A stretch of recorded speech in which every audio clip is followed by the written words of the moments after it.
Fala, pessoal! Bom dia, boa tarde, boa noite. Não sei que hora que você vai estar vendo esse momento, mas hoje o cafezinho é diferente. A gente vem falando muito sobre RH, sobre liderança, sobre colaboradores em geral, mas hoje o tema é gestão.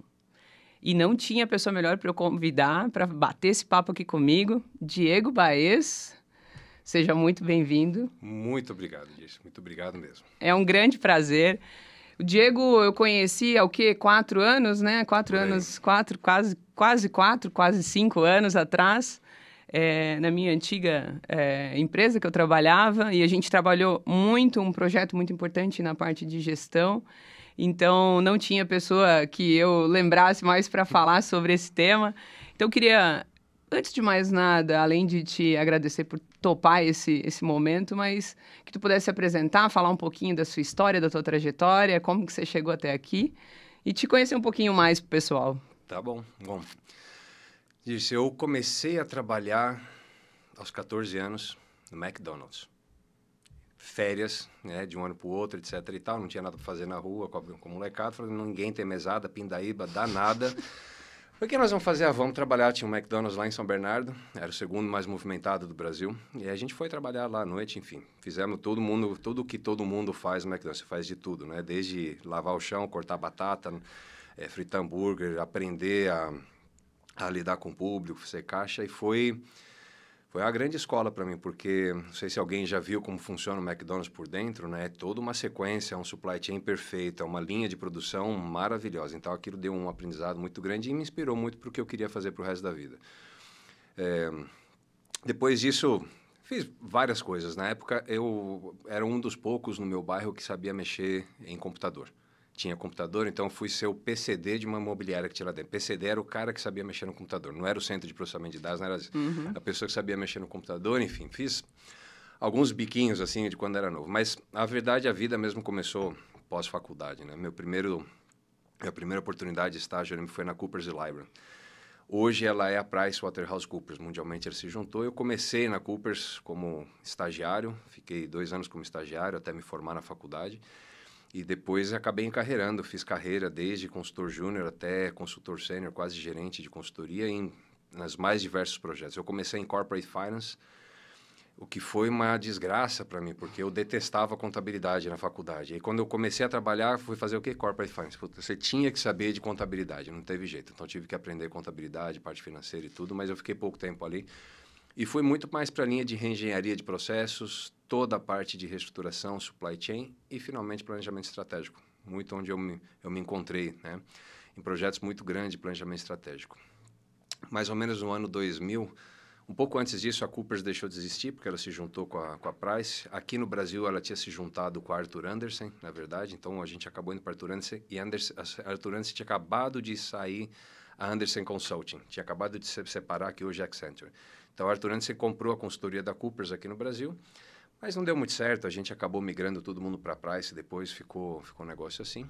Em 2000, eu fui procurado pela Microsoft aqui no Brasil.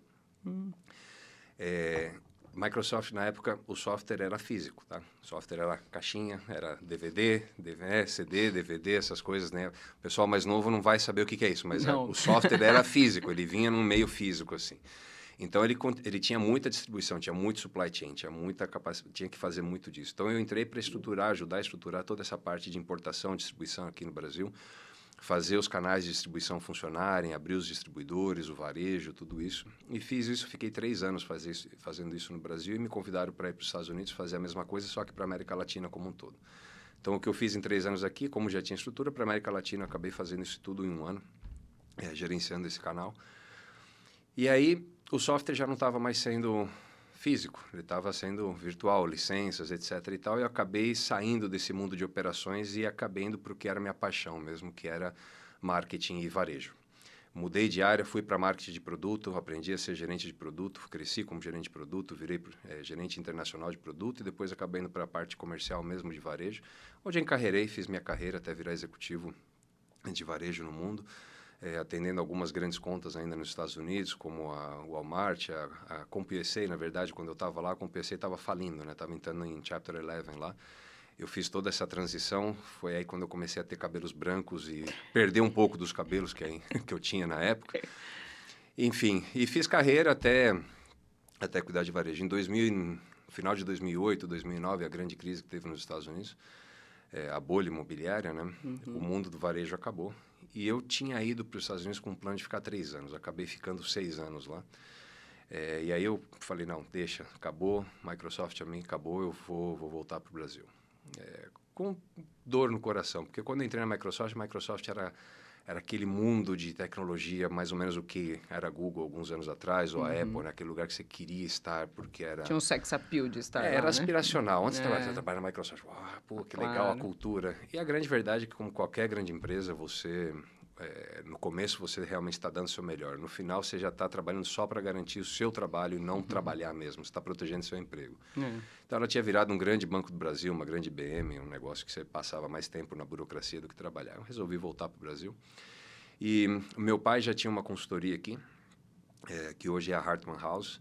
Hoje é uma consultoria grande. E eu, quando vim, não era uma consultoria grande. Era ele e um associado, e eu me juntei a ele. Primeiro eu falei não, né? Falei, tá louco? Trabalhar com o pai? Nunca. De jeito nenhum.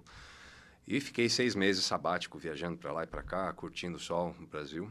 E por muita pressão familiar, acabei ajudando. Então, me juntei à Hartman House, a gente começou a fazer a consultoria crescer. Qual era a ideia do meu pai? Ele tinha essa ideia de tentar fazer toda a experiência de consultoria que ele já tinha, mais a minha experiência de gestão, para que a gente fizesse uma consultoria diferente. Principalmente trabalho de gestão interina, assumir empresas em dificuldade e fazer toda a reestruturação sentado na cadeira de CEO. Então, é o que a gente fez. Fizemos muitos clientes dessa forma e deu uma estrutura muito grande. E o que a gente desenvolveu muito nessa época? Metodologias vencedoras. Por quê? Você entra nas consultorias, as consultorias têm aqueles PowerPoints gigantescos, você sabe muito bem, você tem essa escola de consultoria também, que você usa para vender. Na verdade, aquilo é mais para o consultor, não é para o executivo. Aquilo é um pano de fundo acadêmico demais. Então, a gente limpou todas essas metodologias e ficou só com aquilo que serve para o executivo. Pela minha experiência de executivo e contratando consultores, eu sabia o que funcionava muito bem. E foi. A Hartman House cresceu, deslanchou, foi muito bem. Em 2014, mais ou menos 2014, 15, por conflitos de interesses com clientes, a gente teve que abrir as operações, separar. O que quer dizer isso? Puxa, se eu atendia a Magazine Luiza, eu não podia atender a Renner. Se eu atendia a Localiza, eu não podia atender a Movida. Então, conflitos gigantescos. Aí a gente sentou e falou, o que a gente faz? Vamos abrir. Eu abri outra consultoria, que hoje é a DGB. Ela está um pouco mais focada no middle market, ou seja, tem um tamanho médio que eu consigo atender. Os clientes maiores eu acabo passando para a Hartman House. A Hartman House passa os clientes um pouco menor para a gente. E assim a gente vai vivendo, atendendo os clientes em harmonia, levando conhecimento em gestão, em metodologias, em inspiração de pessoas para os grandes empreendedores, os empresários alcançarem muito mais daquilo que eles imaginam. Legal. A gente desmistifica a gestão. As pessoas acham que a gestão é um negócio complicado, é um bicho de 7 cabeças. E não é. A gente põe a gestão para ser um processo. O processo, ele tem que abranger 95% das ocorrências. Os outros 5% você coloca a sua atenção. O resto, ele tem que ser processual. Então, isso acaba se tornando uma ferramenta viabilizadora de sucesso. Então, você deixa o empreendedor, o empresário, principalmente aquele cara que é o fundador, fazer o que ele gosta, que é vender. Deixa a empresa rodar base no processo. É isso que a gente tenta fazer hoje.